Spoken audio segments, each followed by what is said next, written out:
అందరికీ నమస్కారం. గౌరవనీయులు మన జిల్లా పెద్దన్న బాజిరెడ్డి గోవర్ధన్ అన్న గారికి, అట్లానే మన జిల్లా పార్టీ అధ్యక్షులు గౌరవనీయులు ఆర్మూర్ మాజీ శాసనసభ్యులు సోదరులు ఆశానగర్ జీవన్ రెడ్డి గారికి, మన అన్న మాజీ ఎమ్మెల్సీ గారు విజి గౌడన్న గారికి, అట్లానే సోదరులు బాజిరెడ్డి జగన్ గారికి అద్భుతంగా సభను మొత్తం ఆర్గనైజ్ చేసి లీడ్ చేసినందుకు ప్రత్యేక అభినందనలు వారికి తెలియజేస్తా ఉన్నాం. అదేవిధంగా మరి ఎక్స్-డిసిఎంఎస్ చైర్మన్ మోహన్ గారికి, మండల్ పార్టీ ప్రెసిడెంట్ మచ్చా శ్రీనివాస్ గారికి, సిరికొండ అధ్యక్షులు శ్రీనివాస్ గారికి, దర్పల్లి అధ్యక్షులు మైపాల్ యాదవ్ గారికి, ఇందల్వాయి అధ్యక్షులు దాసు గారికి, జక్రాన్పల్లి భోజన్న గారికి, నిజాకి, అట్లానే జెడ్పీటీసీ మాజీ జెడ్పీటీసీ డిచ్పల్లి దాసరి నర్సయ్య గారికి, మా సోదరికి, అట్లానే నిజామాబాద్ రూరల్ గోపాల్ రెడ్డి గారికి, అట్లానే ఎంపీపీ నిజామాబాద్ రూరల్ ప్రేమ్దాస్ గారికి, అట్లానే ఇందల్వాయి మాజీ ఎంపీపీ గారు రమేష్ నాయక్ గారికి, దర్పల్లి రాజేందర్ గారికి, అట్లానే రైతు సమస్య తెలియజేస్తా ఉన్నాను. జై తెలంగాణ. మనది పెద్ద కుటుంబం, 60 లక్షల మంది ఉన్న కుటుంబం. ఇక్కడ చూస్తే ఆడికేళ్ళకి కన్నుల పండగగా అద్భుతంగా ప్రజలు నడిపించినటువంటి అందమైనటువంటి బీఆర్ఎస్ కుటుంబం. గులాబీ వనం మనది. ఇంత మంచి గులాబీ వనంలో ఈరోజు నిజామాబాద్ రూరల్ నియోజకవర్గంలో మరి మీ అందరినీ కలుసుకునే అవకాశం చాలా రోజులైంది. అందరినీ చూడగానే చాలా బాధ అనిపించింది, సంతోషం అనిపించింది. కొన్ని కష్ట నష్టాలతోని జీవితం నడిచింది ఈ మధ్య. అవన్నీ దాటుకొని మళ్ళీ మీ దగ్గరికి వస్తే మా అన్నలను, తమ్ముళ్ళు, అక్కలు, చెల్లెలు కలుసుకుంటే ఒక మంచి ఆత్మీయ భావం కలిగింది. ఆ భావన కలిగించినందుకు, ఇంత మంచి కార్యక్రమానికి నన్ను పిలిచినందుకు మళ్ళీ ఒకసారి మీ అందరికీ కూడా హృదయపూర్వకంగా నా నమస్కారాలు తెలియజేస్తున్నాను. ఇవాళ నిజంగా చాలా మంచి మీటింగ్, ఇది మంచి సందర్భం. ఎందుకంటే మన పార్టీ 25 వసంతాలు నింపుకుంటున్నది. జనరల్గా భారతదేశంలో బోల్డన్ పార్టీలు ఉన్నాయి, ప్రజాస్వామ్య దేశం కాబట్టి చాలా పార్టీలు ఉన్నాయి. కానీ చాలా పార్టీలు పాపం మొదలు పెడతారు, కానీ ముందటికి పోయినటువంటి పార్టీలు చాలా ఉంటాయి. మన పార్టీ మొదలు పెట్టుడే ఒక భూకంపం సృష్టించినాం మనం. ఆ భూకంపం సృష్టించి దేశం మొత్తం కూడా మన ఉద్యమం ఏంది, మన సత్తా ఏంది చూపించినాం. చాలాసార్లు ఏమంటారంటే ఏదన్నా ఉద్యమం కానీ పోరాటం కానీ మొదలుపెట్టిన వాళ్ళు ఆ లక్ష్యం చేరుకోవడం కష్టం. ఆ లక్ష్యం చాలామంది, ఇది నేను చెప్తున్న మాట కాదు, ఆనాడు పెద్దలు రాష్ట్రపతిగా పనిచేసినటువంటి ప్రణబ్ ముఖర్జీ గారు కేసీఆర్ గారికి చెప్పినటువంటి మాట. ఏమని చెప్పారంటే, కేసీఆర్ మీరు చాలా అదృష్టవంతులు, ఎందుకంటే అనేక మంది ఉద్యమాలు చేస్తారు, ఆ ఉద్యమాలు సఫలం కావు, మధ్యలోనే ఆగిపోతాయి.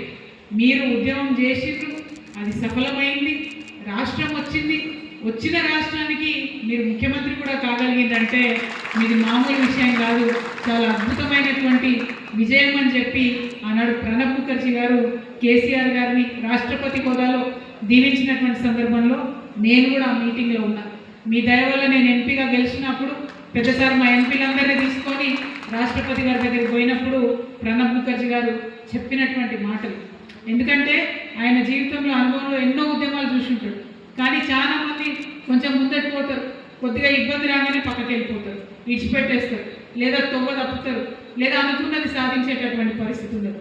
కానీ వారి బిడ్డగా, వారితో పనిచేసినటువంటి సైనికురాలిగా నేను అనేక విషయాలు చూడగలిగాను. చాలా సందర్భాల్లో సంక్లిష్టమైనటువంటి పరిస్థితులు ఉంటుండే. ఇప్పుడు ఈ నిర్ణయం తీసుకోవాలన్నా వద్దా, తీసుకుంటే ఉద్యమానికి దెబ్బ తగులుతుందా, ఇట్లా అనేకమైనటువంటి సందర్భాలు నేను చూడడం జరిగింది. నాకు బాగా గుర్తుంది, దీక్షకు పోతున్నటువంటి సందర్భం. కేసీఆర్ సార్, మేము దీక్ష చేద్దాము, నిరాహార దీక్ష ఒకటే మార్గం, ఇంతకు మించి ఆ కాంగ్రెస్ వాళ్ళు వినేటట్టు లేరు, తెలంగాణ ఇచ్చేటట్టు లేరు అని అంటే నేను కళ్ళారా చూసిన. పెద్ద మనుషులు, చాలా పెద్ద మనుషులు కళ్ళ నీళ్ళు పెట్టుకున్నారు. పాపం, వద్దు సార్, దీక్ష చేయొద్దు సార్, నీది అసలే బక్క మనిషి, నీకేమన్నా అయితే ఉద్యమం ఎటు కాకుండా పోతుంది, మీరు బాగుంటే ఇప్పుడు కాకపోతే ఇంక 5 ఏళ్ల కన్నా తెలంగాణ తెచ్చుకోవచ్చు, కానీ దయచేసి దీక్ష చేయొద్దని చాలామంది పెద్ద మనుషులు కళ్ళ నీళ్ళు పెట్టుకొని కేసీఆర్ గారు చెప్పిన విషయం నేను స్వయంగా చూడడం జరిగింది. కానీ మొండి మనిషి, బక్క మనిషి కానీ మొండి మనిషి. అందుకనే క్వశ్చనే లేదు, మనం ఇన్నేళ్ళు కొట్లాడినాం, అన్ని రకాలుగా ప్రయత్నం చేసినాం, యూపీఏలో భాగస్వామ్యమైనాం, కామన్ మినిమం ప్రోగ్రాంలో పెట్టించినాం, అయినా మోసం చేసిండు. 2004లో ఇస్తామన్నారు, ఇన్ని రోజులైంది ఇంకా కూడా ఇవ్వలేదు. ఇక నేను కాంప్రమైజ్ రాజకీయాలు చేయను, తాడో పేడో తేల్చుకుంటా, అయితే తెలంగాణ జైత్రయాత్ర లేకపోతే కేసీఆర్ శవయాత్ర అని చెప్పి తన ప్రాణాన్ని సైతం పన్నులో పెట్టి మన నాయకుడు ముందుకు నడిచిండారు.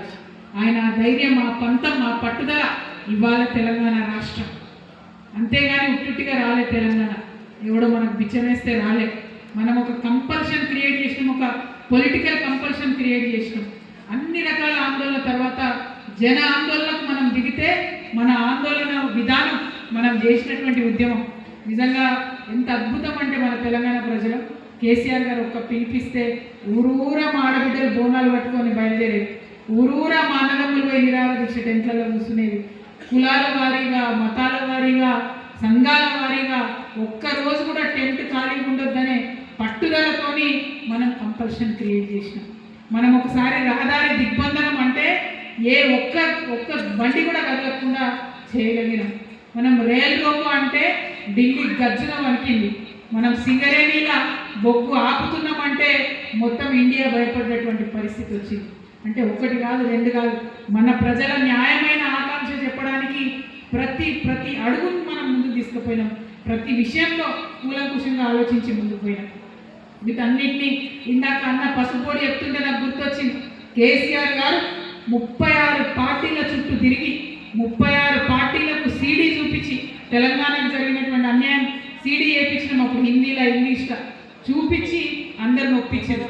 ఒక్క మాయావతి గారి దగ్గరికే జయశంకర్ సార్ చెప్పేది మాకు, ఒక్క మాయావతి గారి దగ్గరికి దాదాపు 50 సార్లు పోయినాడు కేసీఆర్ సార్. పోయి అమ్మ మా కథ ఇది, మా బాధ ఇది, కొంచెం మీలాంటి వాళ్ళు ఉత్తరం ఇవ్వండి అని చెప్పి. ఎందుకంటే కాంగ్రెస్ వాళ్ళు అక్కడ ఒక కొండి పెట్టిరు, మనకు కన్సెన్సస్ రావాలి, కన్సెన్సస్ వస్తే రాష్ట్రం ఇస్తామని చెప్పింది. ఆ కన్సెన్సస్ తేవడానికి కేసీఆర్ గారు ప్రయత్నం చేశారు. ఏ ఒక్క కాంగ్రెస్ నాయకుడు ప్రయత్నం చేయలే. మనం కంపల్షన్ క్రియేట్ చేస్తే సచ్చినట్టు వాళ్ళు ఇచ్చిన తప్పితే వాళ్ళు ముంగట వాడు ఇయ్యలేదు. బిడ్డలు పిట్టల్లాగా రాలిపోతుంటే, ఆత్మహత్యలు చేసుకుంటే ఇదే కాంగ్రెస్ పార్టీ నాయకులు ఢిల్లీలో కూర్చొని బిర్యానీ మీటింగు, ఇంకొక మీటింగ్ పెట్టుకున్నారు తప్పితే ఎప్పుడు కూడా తెలంగాణ గురించి ముందు వచ్చి మరి సోనియా గాంధీని కన్విన్స్ చేద్దాం, మరి కాంగ్రెస్ పార్టీని కన్విన్స్ చేద్దాం, ఇద్దామని ఆలోచన చేయలేదు. మన ఉద్యమాల ఫలితంగానే రాష్ట్రం వచ్చింది. అందులో ప్రతి అడుగులో గులాబీ జెండా యొక్క అడుగు ఉన్నది, గులాబీ జెండా యొక్క కాంట్రిబ్యూషన్ ఉన్నది కాబట్టి జరిగింది తప్పితే ఈ జెండా లేకపోతే ఎవ్వరు ఏమన్నా సరే, ఈ జెండా లేకపోతే, కేసీఆర్ లేకపోతే తెలంగాణ అన్నది లేనే లేదు, రానే రాదు. అది మర్చిపోవాల్సిన ఆ విషయాన్ని మర్చిపోయి ఇవాళ ఇప్పుడున్న కాంగ్రెస్ నాయకులు ఇష్టం వచ్చినట్టు మాట్లాడుతున్నారు, అడ్డగోలుగా మాట్లాడుతున్నారు. ఎందుకోసం మాట్లాడాలి? ఇది రాజకీయం, ఇది ప్రజాస్వామ్యం. ఇవాళ వాళ్ళదైతుంది, రేపు మనదవుతుంది. అందులో విషయం ఏమున్నది? ఇవాళ వాళ్ళది ఉన్నది కాబట్టి ఇంత ఎగిరి పడితే నిజంగా ప్రజలు కూడా క్షమించారు. గోవన్ ఒక మాట అన్నారు, వాళ్ళకు కూడా తెలుసు ఈ ఒక్కసారి అధికారంలోకి వచ్చిన మళ్ళీ 30 ఏళ్ళు రామని. అందుకే అడ్డగోలు మాటలు, అడ్డగోలు దోపిడీ. ఇప్పటికన్నా కాంగ్రెస్ పార్టీ నాయకులకు నేను విజ్ఞప్తి చేస్తున్నాను, మీకు చరిత్ర ఒక అవకాశం ఇచ్చింది, ప్రజలు ఒక అవకాశం ఇచ్చింది, మంచిగా పరిపాలన చేయండి. మేమేమన్నా చేయంగా మిగిలినవి ఉంటే, ఇంకేమైనా చేసేది ఉంటే మేము చేయలేదు అనుకుంటే అది కూడా మీరే పూర్తి చేయండి. అది పూర్తి చేయకుండా ఇష్టం వచ్చినట్టు మాట్లాడు, మంది మీద వాడు దోసుకొని తిరుడు. ఇవాళ ఢిల్లీ దాకా వీళ్ళ ప్రఖ్యాతి పోయింది. మొన్న ఢిల్లీ పైన నేను ఏదో పనుండి పోతే అక్కడ అందరూ అంటూ కరప్షన్ విపరీతంగా ఉందట కదా మీ దగ్గర, 20% సర్కార్ అట కదా మీ దగ్గర అని అడుగుతూ. ఇక నేను ఏం చెప్పాలి? మనం తెలంగాణ మీద ఎవరైనా ఒక మాట మాట్లాడితేనే గుండె విడినట్టు అవుతుంది.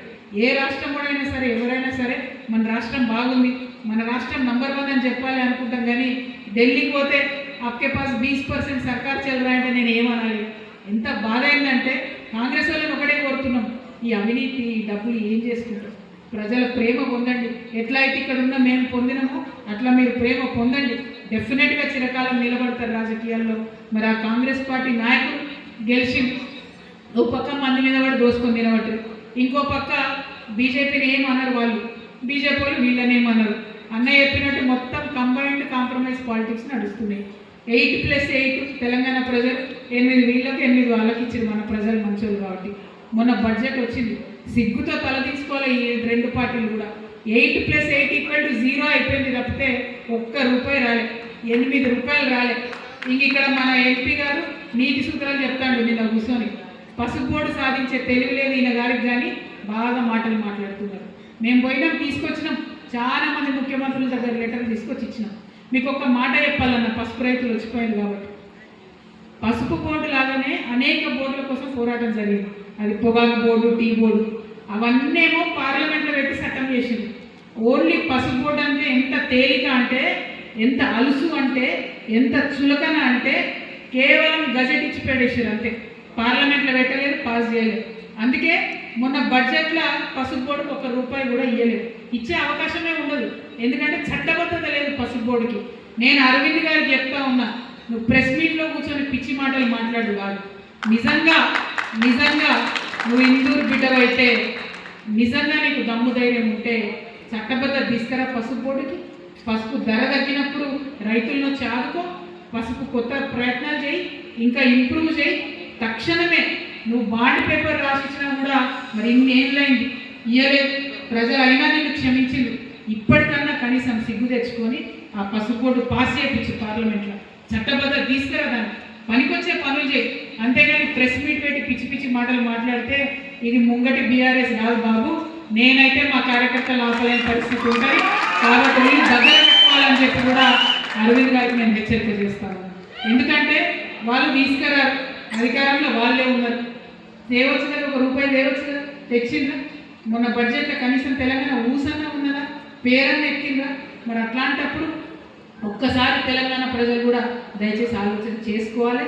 ఈ బీజేపీ మనకు అవసరమా, ఈ కాంగ్రెస్ మనకు అవసరమా, లేకపోతే కష్టమైన నష్టమైన మనతోనే ఉండే ఈ గులాబీ కండువ మనకు అవసరమా?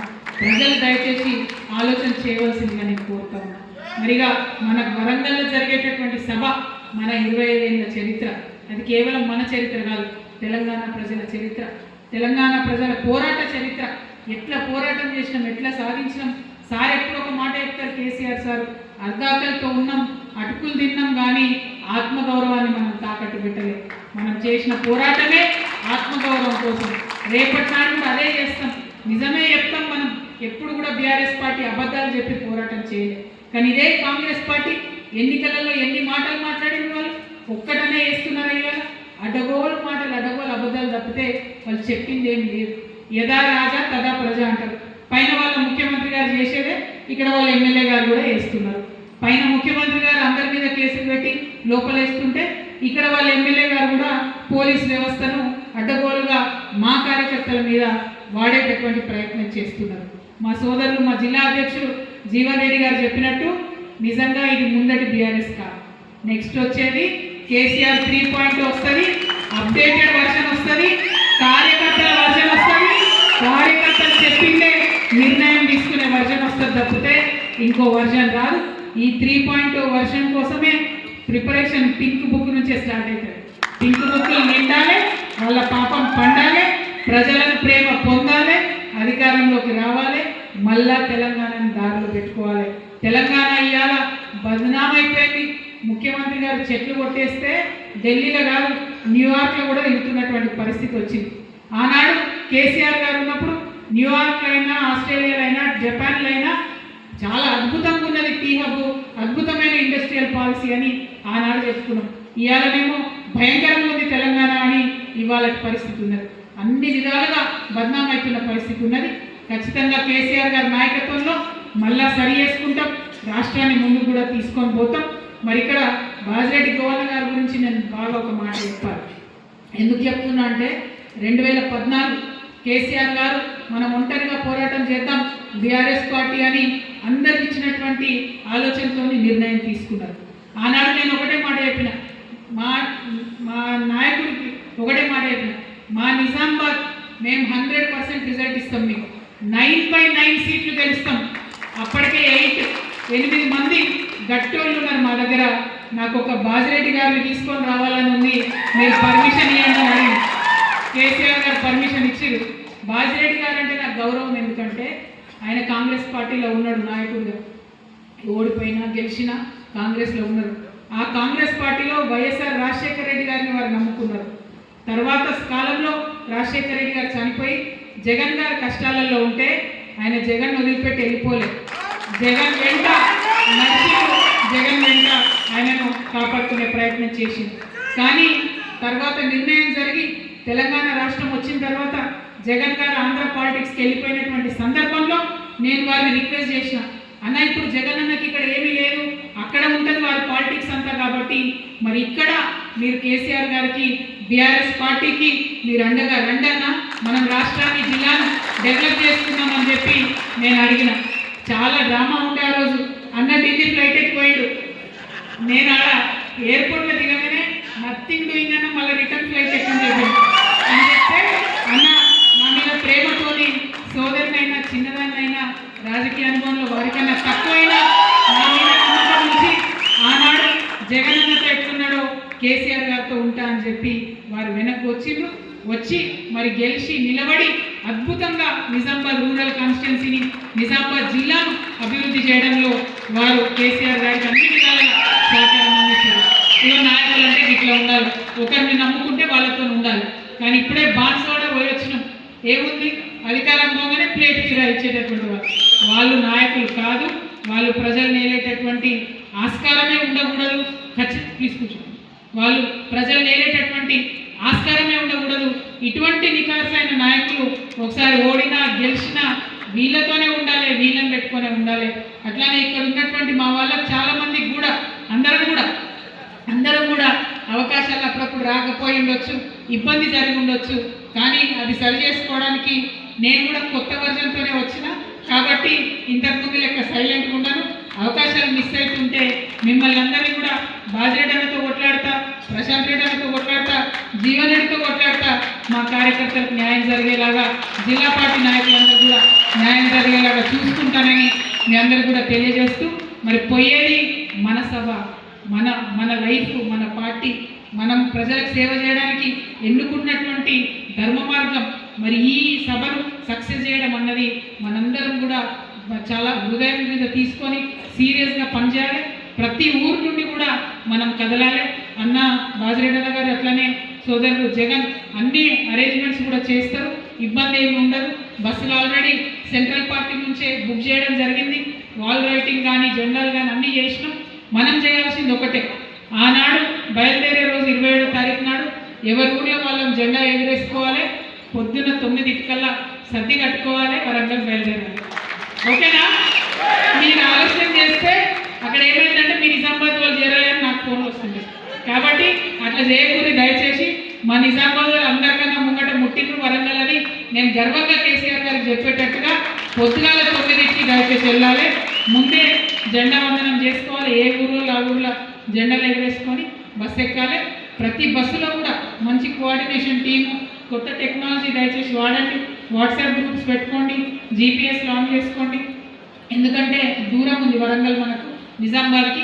సో ఇక్కడ నుంచి బయలుదేరిన పోయి సేఫ్గా మళ్ళీ ఇంటికి వచ్చేంత వరకు కూడా నాయకులందరూ బాధ్యత తీసుకోవాలని చెప్పి మీ అందరినీ కూడా నేను రిక్వెస్ట్ చేస్తూ, మరి అద్భుతంగా మళ్ళొక్కసారి తెలంగాణలో కుంభమేళా జరుగుతుందేమో అనిపించేటట్టుగా లక్షలాదిగా ప్రజలు వస్తున్నారు. అద్భుతమైనటువంటి చరిత్రలో నిలిచిపోయేటటువంటి సభ జరగబోతా ఉన్నది. 25 ఏళ్ల పండగ మన పార్టీ జరగబోతా ఉన్నది. అక్కడ అందరం కూడా కలుద్దాం, నిజామాబాద్ పవర్ చూపిద్దామని మీ అందరినీ కూడా కోరుతూ మీ అందరి దగ్గర నేను సెలవు తీసుకుంటా ఉన్నాను. Thank you. జై తెలంగాణ.